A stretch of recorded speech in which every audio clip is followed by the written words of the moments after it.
حتى يكون تصعب على المدافعين. ركلة زاوية لمحمد الشلهوب لمصلحة الهلال. الهلال يحاول على الدقائق الأخيرة اللعبة بالراس. ركلة زاوية مرة ثانية. زاوية عيسى عبيد المتراجع.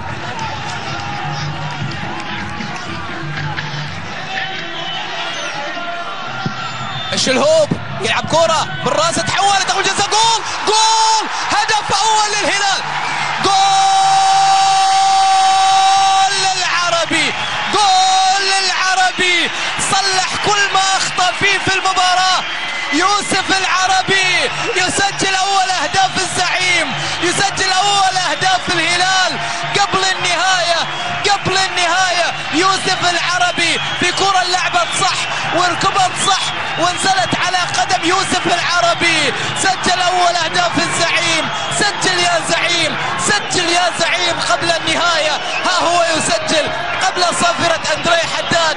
ما بحاجة إلى ركلات الجزاء. وبعد دقيقتين شوط المباراة الثاني عاد انتظروه بلونها الأزرق بأمواجه الزرقاء بجماهير الهلال اللي الآن